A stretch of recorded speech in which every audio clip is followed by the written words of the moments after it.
Hello दोस्तों, कैसे हो आप सब। मैं पवन किशोर एक बार फिर से आप सबका बहुत बहुत स्वागत करता हूं आपके अपने यूट्यूब चैनल स्टडी अड्डा 95 पर। तो दोस्तों, आज का जो टॉपिक है, हम लोग टारगेट रखते हैं कि 50 दिन बचा है वीडियो के पेपर में। वीडियो 2018 री एग्जाम जो हो रहा है, ठीक है, तो वो उस पेपर की तैयारी के लिए हम आपको हिंदी की सफिशिएंट तैयारी कराएंगे और बहुत लो लेवल से लेकर के हाई लेवल तक हम हिंदी को आप यहीं पर रटाएंगे, आपको सिखाएंगे कि हिंदी होती क्या है। और हिंदी के जो इम्पोर्टेंट 50 मार्क्स हैं, उस 50 मार्क्स से हमको छोड़ना नहीं है, ठीक है। तो उसमें इम्पोर्टेंट टॉपिक है वर्णमाला, ठीक। आइए देख लेते हैं। सबसे पहले इम्पोर्टेंट टॉपिक की बात करें तो वर्णमाला जो बहुत इंपॉर्टेंट रोल है इसका, ठीक है। और वर्तनी, फिर शब्द विचार, शब्द विचार, वर्तनी, शब्द विचार, फिर संधि, समास, संधि समास, उपसर्ग, प्रत्यय, उपसर्ग, प्रत्यय, पर्यायवाची, एकार्थी, अनेकार्थी, विलोम,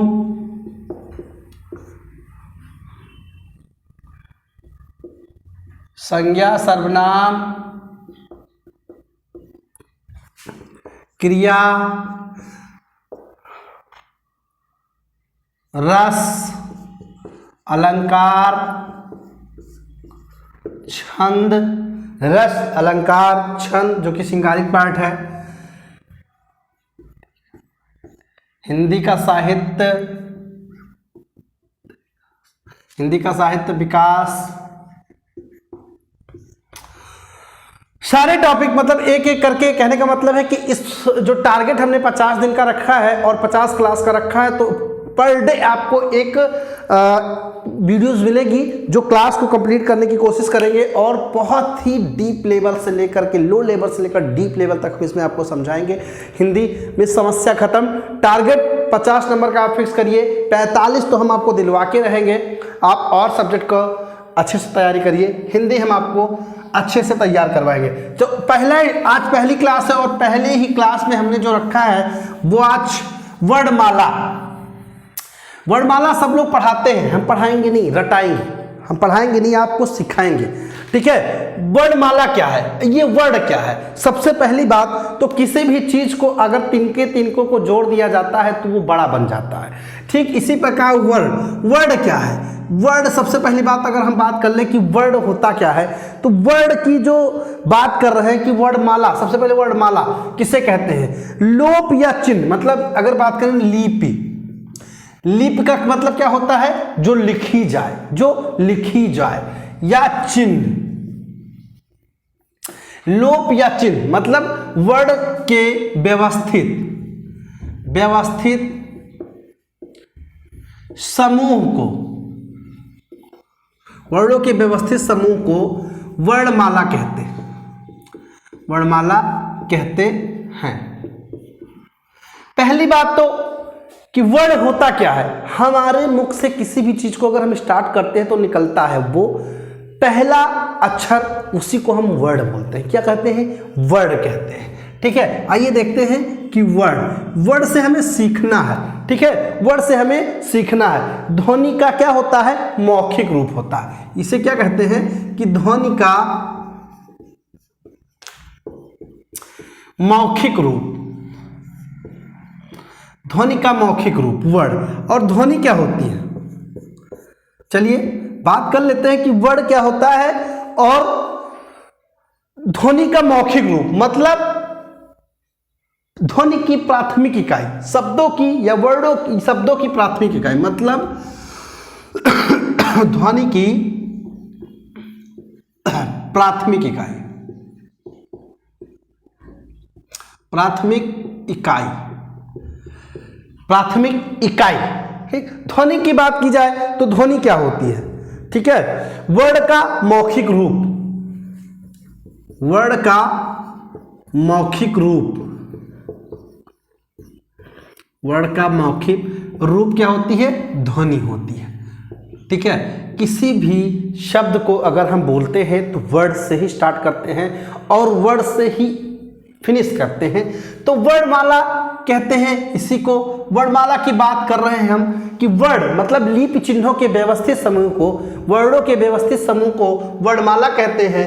वर्ण किसे कहते हैं? ध्वनि का मौखिक रूप, जो ध्वनि की मौखिक रूप होती है उसे वर्ण कहते हैं। ध्वनि की प्राथमिक इकाई होती है वर्ण। ठीक है, और ध्वनि वर्ण का मौखिक रूप होता है। ये जो वर्ण होता है वो ध्वनि का मौखिक रूप होता है और जो ध्वनि होती है वो वर्ण का। एक यहाँ विरोधाभास, एक दूसरे के विपरीत हो रहा है, एक दूसरे के विपरीत हो रहा है, इसी को बोलते हैं वर्ण या वर्णमाला। अब बात करते हैं वर्ण कितने प्रकार के होते हैं। वर्ण के प्रकार, वर्ण के प्रकार सबको पता है कि दो प्रकार होते हैं। एक होता है स्वर, एक होता है स्वर और एक होता है व्यंजन। ये हो गया हमारा वर्ण के प्रकार। एक हो गया स्वर और एक हो गया व्यंजन। अब स्वर क्या होता है, व्यंजन क्या होता है, हम इसको बताएंगे कि जो स्वतंत्र रूप से, जिनको बोलने के लिए किसी भी वर्ण की आवश्यकता ना पड़े, उन्हें क्या कहते हैं? स्वर कहते हैं। और जिनकी सहायता से कोई शब्द बोले जाते हैं उनको व्यंजन कहते हैं। ऐसा कोई व्यंजन बना ही नहीं, ऐसा कोई शब्द व्यंजन के रूप में बना ही नहीं जिसमें स्वर की उत्पत्ति ना हो या स्वर कहीं लोप, स्वर का लोप ना हो। ठीक, चलिए आगे देखते हैं। इसको मिटा दे रहे हैं, फटाफट आगे बढ़िए, इतना नोट डाउन कर लीजिए आप लोग। अब हम प्रकार देखने जा रहे हैं। अब हम क्या देखेंगे? प्रकार। ये वीडियो के लिए सफिशिएंट तैयारी होगी आपकी और इसको हमने टारगेट रखा है कि आपको एकदम बेस्ट से बेस्ट कंटेंट देंगे, बेस्ट से बेस्ट कंटेंट देंगे हम आपको। वर्ण के प्रकार,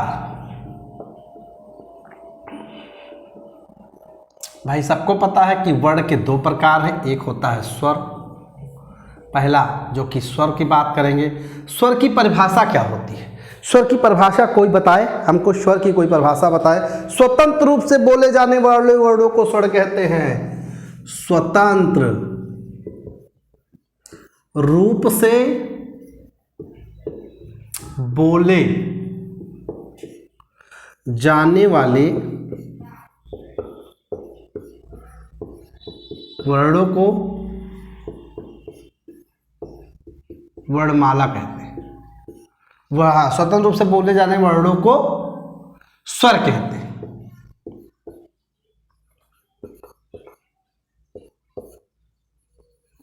ठीक है, इतना तो समझ गए होंगे कि जो स्वतंत्र रूप से बोले जाते हैं, जिनको बोलने के लिए किसी अन्य वर्ण की आवश्यकता नहीं पड़ती है, उन्हें क्या कहते हैं? बताइए आप लोग। स्वर की संख्या कितनी होती है? 11 प्लस 2 बराबर 13। कौन कौन से देखते हैं? आ, ई,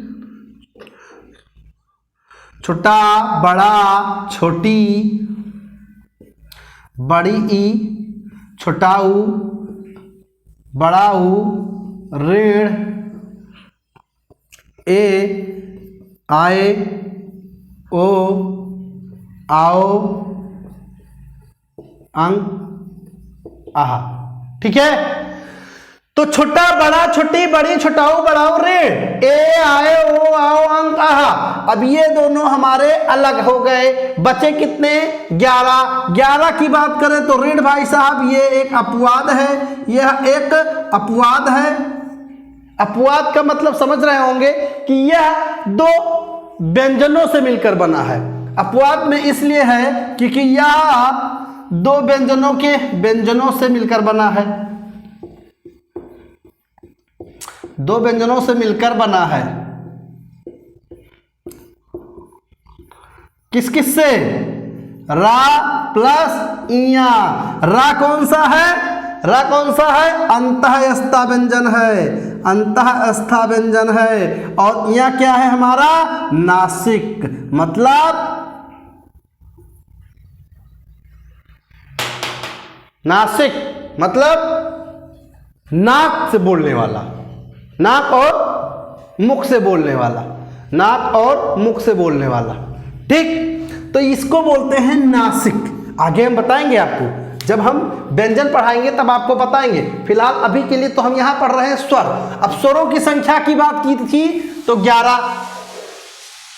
कहीं कहीं 11, कहीं कहीं किसी बुक में 10 भी बता रहा है। अगर 10 बताएगा तो कंफ्यूज मत होइएगा, क्यों बता रहा है, ऋण को वो काट दे रहा है, ऋण को वो काट दे रहा है। ठीक है, तो इसमें हम व्यंजन को भी थोड़ा सा देखेंगे, अभी इसको बताएंगे नहीं आपको। व्यंजन संख्या बात करें अगर इनकी तो कितनी है, वर्णमाला में वर्णमाला की संख्या कितनी होती है, 52। और व्यंजन की संख्या कितनी होती है, 39। कितनी होती है, 39। इसके भी एक क्रम होते हैं, एक क्रम होते हैं। ठीक है, तो इसमें 39, अगर इनकी परिभाषा की बात की जाए तो स्वरों की सहायता से बोले जाते हैं, जो स्वरों की सहायता से बोले जाएं, जो स्वरों की सहायता से बोले जाते हैं, उन्हें क्या कहते हैं, व्यंजन कहते हैं। उन्हें क्या कहते हैं, व्यंजन कहते हैं। ठीक है, तो इतना हमने पढ़ लिया है। अब हम आगे स्वर के रूप को पढ़ते हैं, स्वर के प्रकार को पढ़ते हैं, स्वर के वर्गीकरण को पढ़ते हैं। कितने वर्गीकरण में इसको बांटा गया है,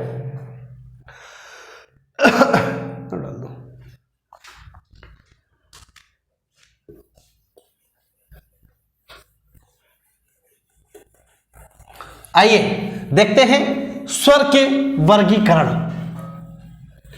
कितने प्रकार से स्वर को बांटेंगे हम लोग और कैसे बांटेंगे, स्वर के मात्राओं को भी पहचानने की कोशिश करेंगे। आइए पहले थोड़ा सा मात्रा पहचानते हैं। ठीक है, मात्रा पहचान लेते हैं सबसे पहले।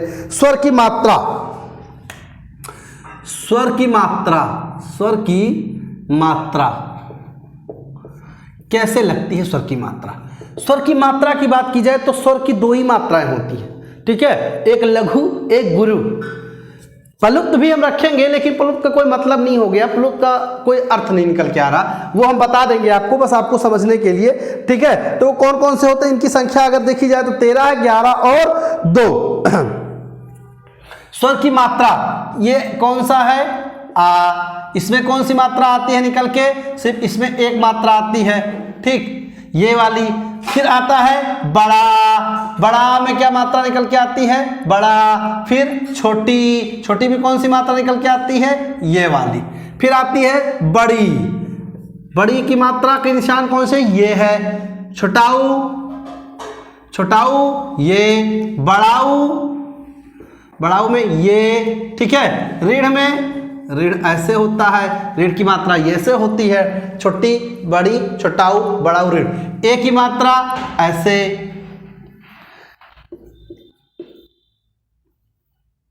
ऐसे।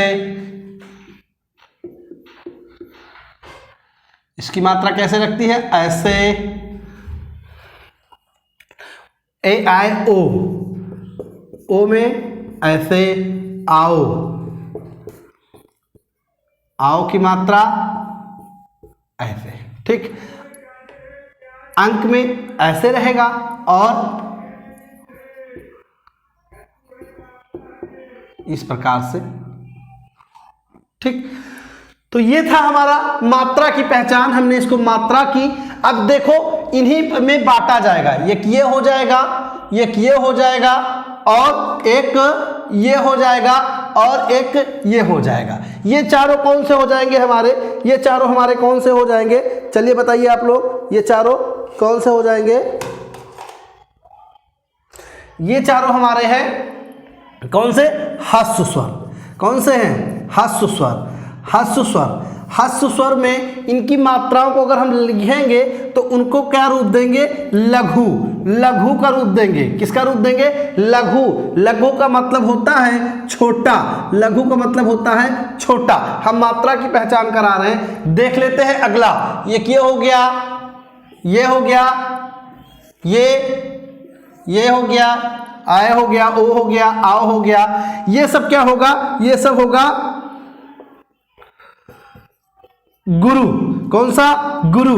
गुरु को हम कैसे लगाएंगे मात्रा? ऐसे लगाते हैं। इनको गुरु का मतलब हो गया बड़ा, इसको हम दीर्घ भी बोल सकते हैं। दीर्घ, दीर्घ का शाब्दिक अर्थ होता है बड़ा। कैसे, क्या होता है? बड़ा। तो आई होप कि स्वर मात्रा लगाना आप लोग सीख गए होंगे। ये मात्रा कहाँ काम आएगी? जब हम लोग छंद पढ़ेंगे। जब छंद पढ़ेंगे तो आपको बाकायदा बताएंगे कि इसमें मात्राओं का खेल कैसे होता है। चलिए, मात्रा लगाना सीख गए आप। अब हम वर्गीकरण करते हैं, स्वरों का वर्गीकरण करते हैं, स्वरों को बांटते हैं। किस प्रकार से बांटेंगे? एक उत्पत्ति के आधार पर, दूसरा उच्चारण के आधार पर, और तीसरा जीभ के आधार पर, और चौथा ओष्ठ के आधार पर। ठीक है, हम कई प्रकार से बांटने वाले हैं यहाँ पर। चलिए, स्वर के प्रकार हम लोग पढ़ेंगे। अब स्वर के प्रकार, जी हाँ, बिल्कुल बीच में हम नहीं छोड़ेंगे आपको, और पूरी वीडियो आपको अच्छे से देंगे। कहाँ तक देंगे? ये हम देंगे जब तक आपका वीडियो निकल नहीं जाए। हम वीडियो को अच्छे से निकलवाएंगे आपके, आप परेशान नहीं होंगे। स्वरों के प्रकार, कितने प्रकार के स्वर होते हैं? स्वर कितने प्रकार के होते हैं? कौन बताएगा भाई? चलो बताओ। हाँ, उत्पत्ति के आधार पर, उत्पत्ति या मात्रा के आधार पर। नंबर 1, उत्पत्ति या मात्रा के आधार पर।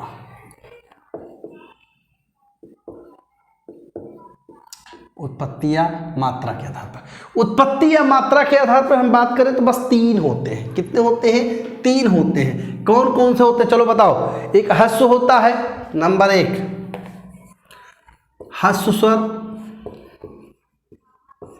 नंबर 2 दीर्घ स्वर, और नंबर 3 प्लुप्त स्वर। बस यही 3 होते हैं। ठीक, ह्रस्व स्वर, दीर्घ स्वर और प्लुप्त स्वर। ह्रस्व स्वर कितने होते हैं? 4। ह्रस्व स्वर को मूल स्वर भी कहते हैं। ह्रस्व स्वर को मूल स्वर भी कहते हैं। ह्रस्व स्वर को मूल स्वर भी कहते हैं। इनकी संख्या 4 होती है। आ, ई, उ और ऋण। इनकी संख्या 4 होती है। ये एक मात्रिक होते हैं, एक मात्रिक स्वर होते हैं, एक मात्रिक स्वर होते हैं। ये एक मात्रिक स्वर होते हैं। क्यों होते हैं? क्योंकि इसमें एक मात्रा का समय लगता है। जैसे अगर हम कहें कल, जैसे हम कहें कल, तो का प्लस आ प्लस ला प्लस आ। ठीक, तो क्या हो गया? का ला आ, कल। तो इसमें कितने मात्राओं का समय लगा? 1 और 1, बस एक मात्रा का समय लगा। ठीक है, इसीलिए इनको क्या बोलते हैं? एक मात्रिक। दूसरा देखेंगे हम लोग दीर्घ स्वर। ठीक है, दूसरा देखेंगे दीर्घ। दीर्घ का मतलब हो गया बड़ा, बड़ा, बड़ा। इनको हम गुरु भी बोलते हैं, इनको बोलते हैं गुरु मात्रिक। चलो, 2 मात्राओं का समय, 2 मात्राओं का समय,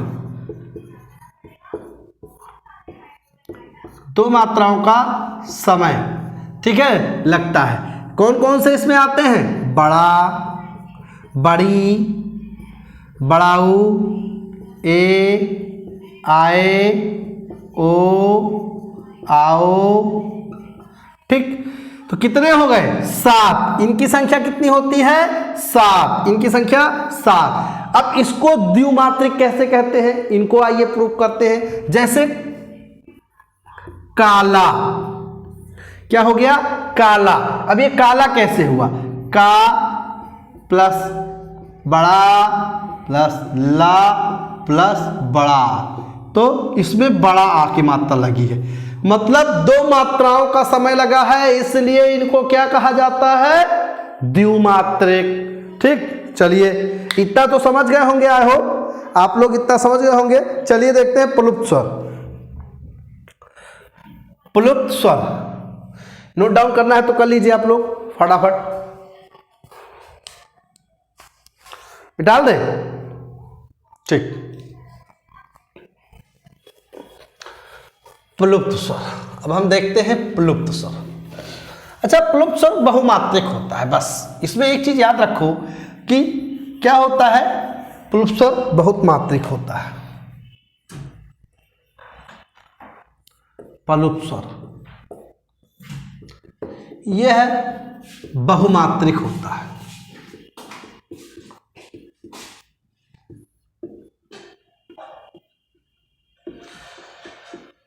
यह बहुमात्रिक स्वर होता है। क्या होता है इसमें, यह बहुमात्रिक स्वर जिनके उच्चारण में सबसे ज्यादा समय लगता है। ठीक है, जैसे राधा,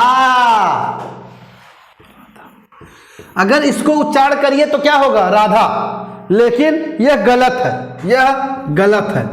मोहन, ओम, यह गलत है। राधा, राधा ऐसे तो नहीं बोलते ना, उच्चारण करके देखिए आप, राधा, तो डबल मात्राओं का इसमें योग रहता है इस प्रकार से। तो ये ऐसे लिखा जाता है, मोहन, मोहन, मोहन, ओम। इसमें इसीलिए इनको क्या बोलते हैं, बहुमात्रिक। क्या बोलते हैं, बहुमात्रिक बोलते हैं। चलिए अब हम दूसरा देखेंगे,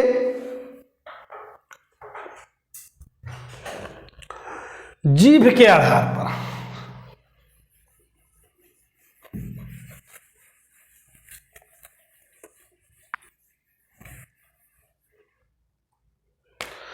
जीभ के आधार पर दूसरा, जीभ के आधार पर स्वर। जीभ के आधार पर स्वर की बात की जाए तो तीन प्रकार से होते हैं, तीन प्रकार से। नंबर एक अग्रस्वर, नंबर दो मध्यस्वर, नंबर तीन पश्चस्वर।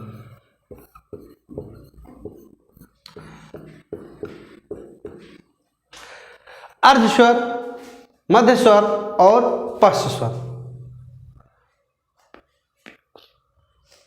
पीयूष, अग्रस्वर, मध्यस्वर और पश्चस्वर। जीभ के आधार की बात करेंगे तो तीन प्रकार। जीभ के आधार का मतलब वर्णों का उच्चारण करते समय जिह्वा के किस भाग से कौन सा वर्ण उच्चारण हो रहा है, वही होता है जीभ के आधार पर। ठीक है, अग्रस्वर, मध्यस्वर और पश्चस्वर, बस ये तीन चीज होती है, बस और कुछ नहीं। आप उच्चारण करते देखो, आ नहीं, आगे से नहीं आ रहा, बड़ा ये भी नहीं आ रहा, छोटी, हाँ छोटी आगे से आ गई, छोटी, बड़ी ये भी आगे से आ गई, छोटाऊ ये भी आगे से आ गया, बड़ाऊ ये भी आगे से आ गया। कुछ चीजें तो ऐसी हैं कि जिनको हम उच्चारण करते ही जान जाएंगे। जीभ के अग्रभाग से, जीभ के अगले भाग से। ठीक, दूसरा मध्य स्वर, आ पर आता है भाई मध्य से, बड़ा नहीं, बड़ा आगे से आ रहा है, छोटी हो गया बड़ी, छोटाऊ बड़ा हो गया, ऋण है। ए भाई यहां से आ रहा है, ए तो पूरा बल चला जाता है पीछे की तरफ, पीछे की तरफ बल हमारा जा रहा है भाई। ठीक है, तो अगर पीछे की तरफ चला गया तो कौन सा होगा,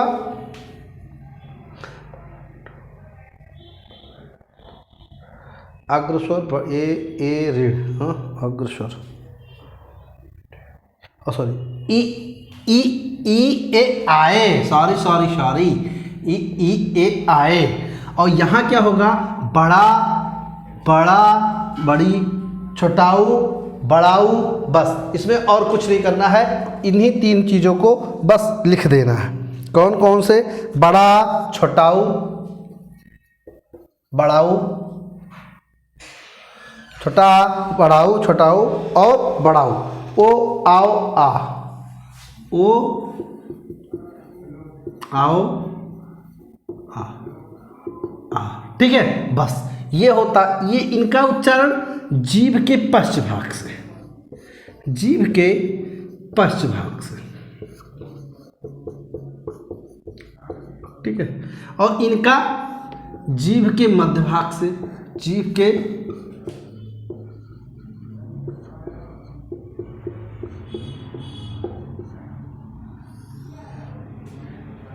बस जीभ के आधार पर अग्रभाग, मध्य भाग और पश्च भाग। अब अग्रभाग में बस कौन सा, ई ई ए आई, ई ई ए आई, और मध्य में सिर्फ एक अक्षर होता आ, बाकी जो आपके होते हैं आ, उ, बड़ाऊ, ओ, आओ, अंग, ये पश्च भाग से होते हैं। ठीक है, चलिए अब हम तीसरा देखते हैं। तीसरे की बात करेंगे, वो होगा ओष्ठ के आधार पर, वो होगा ओष्ठ के आधार पर, ओष्ठ के आधार पर,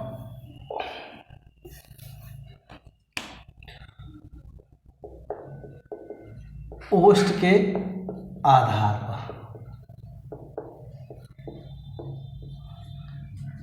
ठीक, अब ओष्ठ के आधार पर अगर हम देखने जाएंगे तो कितने प्रकार के होते हैं ओष्ठ के आधार। ओष्ठ का मतलब किस वर्ड को उच्चारण करते समय वह ओठ कितना गोल होता है, कितना छोटा होता है, कितना बड़ा होता है। आवृत मुखी स्वर और वृत्तमुखी स्वर। नंबर 1 वृत्तमुखी,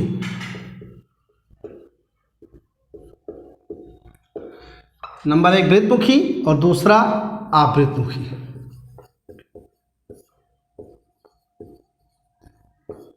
स्वर, ठीक। अब वृत्तमुखी क्या होता है, सबसे पहले कि वृत्तमुखी होता क्या है। वृत्तमुखी में जिन स्वरों के उच्चारण में ओठ गोलाकार हो जाते हैं, जिन स्वरों के उच्चारण में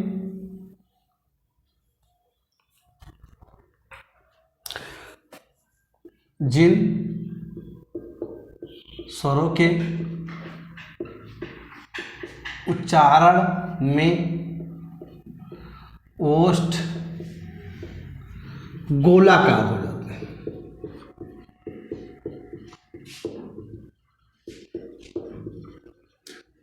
उन्हें क्या कहते हैं भाई। वृत्त, वृत्त का मतलब गोला, वृत्त का मतलब गोला, बस वही दो चीजें याद रखिए आप। और कौन कौन से अक्षर होते हैं वृत्तमुखी में, कौन कौन से अक्षर होते हैं बता दीजिए। छोटाऊ, बड़ाऊ, ओ, आओ। छोटाऊ,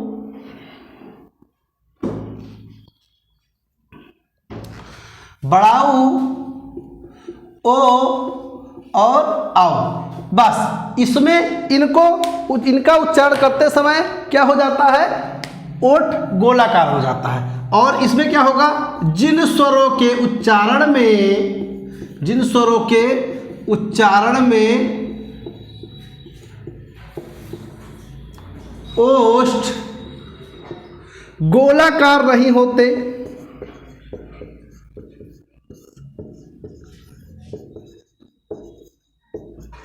गोलाकार नहीं होते, वो कौन कौन से हैं, वो कौन कौन से हैं बताइए।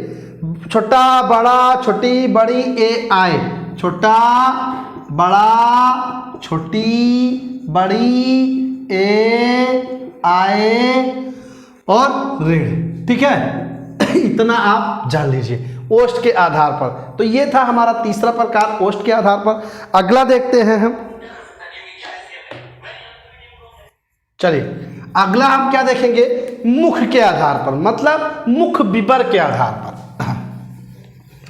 यह था किसमें गोल होते हैं और किसमें गोल नहीं होते हैं। अब देखते हैं मुख किसमें खुलते हैं और किसमें नहीं खुलते, मुख विवर के आधार पर, जो कि चौथा प्रकार है मुख विवर के आधार पर, के आधार पर स्वर, मुख विवर के आधार पर स्वर। पहला मुख विवर के आधार पर मतलब मुख के खुलने के आधार पर, एक होता है समृद्ध और एक होता है अर्ध समृद्ध। एक होता है समृद्ध, पहला समृद्ध, दूसरा अर्ध समृद्ध। अब बात करें अर्ध समृद्ध और अर्ध समृद्ध। समृद्ध मुख लगभग बंद रहता है, मतलब इन जो वर्ण के उच्चारण में मुख लगभग बंद रहेगा उन्हें क्या कहेंगे? समृद्ध।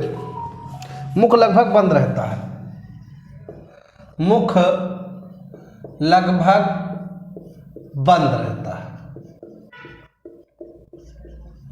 ठीक है, कौन कौन से हैं? छोटी, बड़ी, छोटाऊ, बड़ाऊ। छोटी, बड़ी, छोटाऊ और बड़ाऊ। और अर्धसमृद्ध किसे कहते हैं? अर्धसमृद्ध के बारे में कौन बताएगा? अर्धसमृद्ध मुख लगभग आधा बंद रहता है।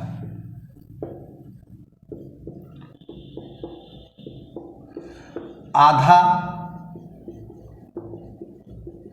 बंद रहता है, मुख लगभग आधा बंद रहता है। कौन कौन से वर्ड होते हैं इसमें? इसमें कौन कौन से होते हैं? ए और ओ, ए और ओ। ठीक है, एक और होता है तीसरा, विपरीत। एक होता है तीसरा, विपरीत। मुख द्वार इसमें पूरा खुलता है, इसमें मुख पूरा खुलता है, मुख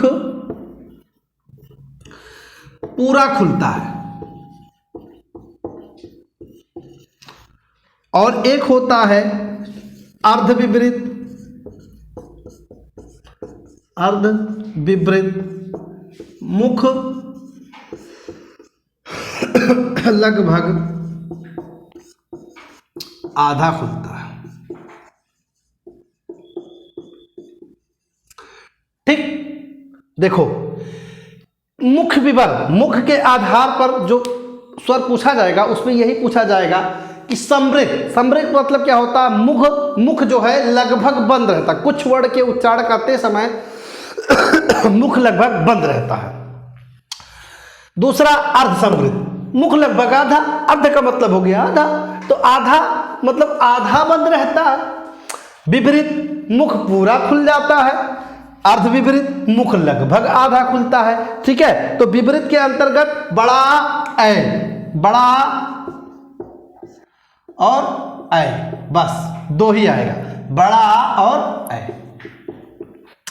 अर्ध विपरीत लगभग आधा खुलता है, जब लगभग आधा खुलता है तो कौन सा होगा? अ, ए, औ। छोटा ए और औ, बस ये आधा खुलता है। तो जो चार प्रकार थे हमने चार के चारों प्रकार आपको बता दिया है। चार प्रकार जो थे हमने चार के चारों प्रकार आपको बता दिया है और चारों तरीके से बता दिया है। तो आप इसको नोट डाउन करना चाहें तो कर सकते हैं। बाय द वे हम आगे बढ़ते हैं। अच्छा, इनके उच्चारण स्थान एक और बता देते हैं हम आपको, संयुक्त स्वर। एक बताते हैं संयुक्त स्वर, संयुक्त।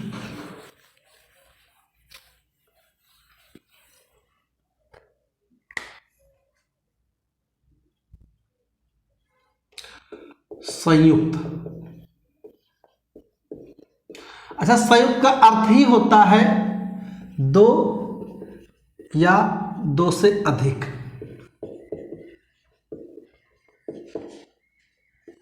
वर्णों से बना हुआ। भाई इनकी संख्या की बात करें तो चार होती है। कौन कौन सी? ए, आए, ओ और आओ। ठीक, तो ये किन वर्णों से, किन दो स्वरों के मिलने से बनते हैं? कौन बताएगा? चलिए आप लोग बताइए फटाफट।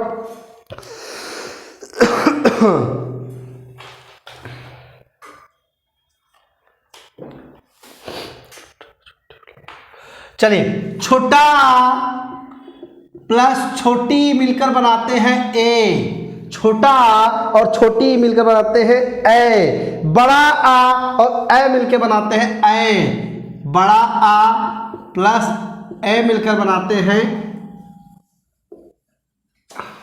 ए। ठीक है, ये दोनों चीज आप समझ लीजिए। और छोटा और छोटाऊ, छोटा प्लस छोटाऊ मिलकर बनाते हैं ओ।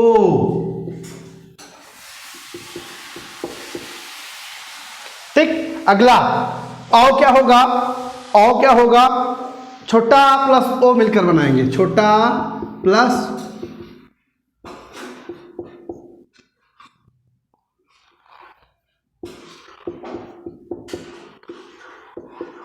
आओ।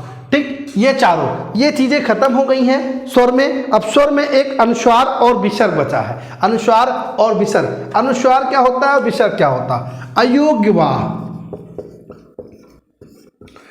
अयोग्य वा। अयोग्य वा किसे कहते हैं? जो योग्य होने पर भी साथ, जो योग्य ना होने पर भी साथ साथ हो, जो योग्य ना होने पर भी साथ साथ हो, वो क्या होंगे? सॉरी, अंग और आहा। एक होते हैं अनुस्वार और एक होते हैं विसर्ग। अनुस्वार और विसर्ग, बस इन दोनों चीजों को ध्यान। अनुस्वार क्या है? अनुस्वार जिन स्वरों के उच्चारण में वायु मुख के साथ साथ नाक से भी निकले, ये होते हैं अंग। ठीक है, ये होते हैं आहा। बस इन्हीं दोनों चीज, इनके उच्चारण में वायु मुख और नाक से निकलती है, नाक से निकलती है। और विसर्ग में क्या होता है कि केवल मुख से निकलती है, वायु केवल मुख से निकलती है, वायु केवल मुख से निकलती है।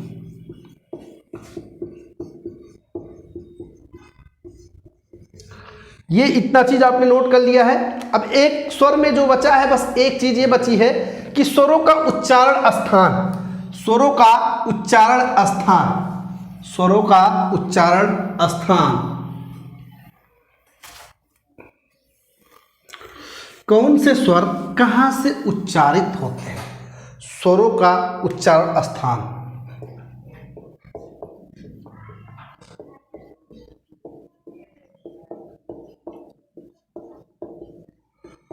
ठीक, कौन से स्वर कहां से उच्चारित हो रहे हैं?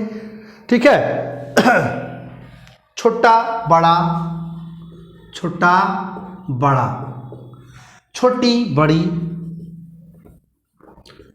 छोटी बड़ी, छोटाऊ बड़ाऊ।